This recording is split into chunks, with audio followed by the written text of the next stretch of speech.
अस्सलामुअलैकुम। 9 महीने का सफर खत्म हुआ और अब आप एक नई दुनिया में कदम रख चुकी हैं। मुबारक हो। डिलीवरी के बाद के वक्त को चिल्ला या सावा महीना 40 दिन कहा जाता है। पहले जमाने में नई माँ को शहजादी की तरह रखा जाता था। कोई काम नहीं, सिर्फ आराम, और ग्रैंड मदर्स खाना लाती थी। लेकिन आजकल न्यूक्लियर फैमिली में शौहर ऑफिस चले जाते हैं और सारी जिम्मेदारी अकेली माँ पर आ जाती है। लोग कहते हैं जल्दी उठो, एक्टिव हो जाओ, लेकिन मेडिकल साइंस कहती है कि अगर आपने इन चरम दिनों में एहतियात नहीं की तो ये कमजोरी पूरी जिंदगी आपके साथ रहेगी। आज हम बात करेंगे कि इन चरम दिनों को असल में कैसे गुजरना है। जिस्मानी बहाली। चाहे नॉर्मल डिलीवरी हुई हो या सी सेक्शन, आपका जिस्म एक बार ट्रॉमा से गुजरा है। जख्म। जहां बेबी की नाल जुड़ी हुई थी वहां अंदर यूट्रस में एक बार जख्म है। अगर ये जख्म बाहर होता तो क्या आप घर की सफाई करते? नहीं ना। तो अंदर क्यों एहतियात नहीं? 5-5-5 का उसूल। डॉक्टर्स कहते हैं पहले 5 दिन बिस्तर के अंदर सिर्फ बेबी को दूध पिलाएं और सो जाएं। खाना बिस्तर पर मिलेगा। अगले 5 दिन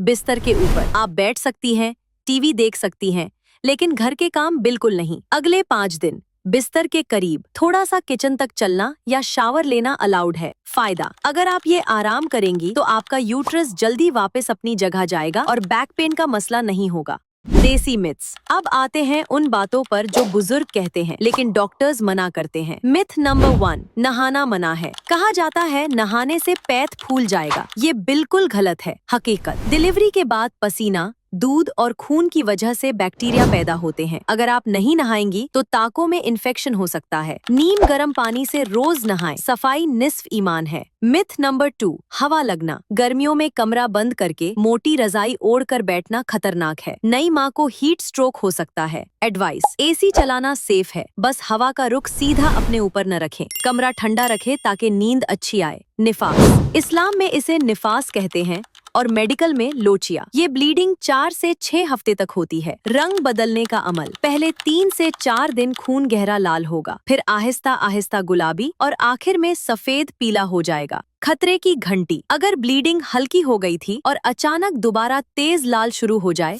तो इसका मतलब है आपने आज ज्यादा काम किया है। आपका जिस्म कह रहा है वापस ले। तो क्लॉट्स। अगर गोल्फ बॉल से बारे खून के लोटरे आना शुरू हो जाएं तो फौरन डॉक्टर के पास जाएं। Mental health. एक और पुरानी रस्म है, माँ और बच्चे को अंधेरे कमरे में रखना। नुकसान। अंधेरा कमरा डिप्रेशन की सबसे बड़ी वजह है। आपका मूड खराब रहेगा, बच्चे का डे नाइट साइकिल सेट नहीं होगा। हल। सुबह उठकर पर्दा खोल दें। सूरज की रोशनी विटामिन डी देती है और मूड बेहतर करती है। खिड़की खोलकर ताजी हवा आने दें। आप बीमार नहीं हैं, आप सिर्फ रिकवर कर रही हैं। डाइट का इशारा। खाने पीने पर हम अगली वीडियोस में तफसील से बात करेंगे, लेकिन यहाँ एक बात सुन लें। यखनी और शोरबा बेहतरीन चीजें हैं। ये आपको हाइड्रेट रखती है और कब्ज से बचाती है। पंजीरी जरूर खाएं, लेकिन उसमें चीनी कम और मेवे ज्यादा रखें। चीनी सिर्फ वजन बढ़ाएगी, ताकत नहीं देगी। देखें, लोग बहुत मशवरे देंगे, ऐसा मत करो, वैसा मत करो। सुने सबकी, करे वो जो आपकी और बच्चे की सेहत के लिए अच्छा हो। इस सीरीज में हम आगे बात करेंगे ताकों की देखभाल और माँ का दूध बढ़ाने के तरीकों पर। अपना ख्याल रखें,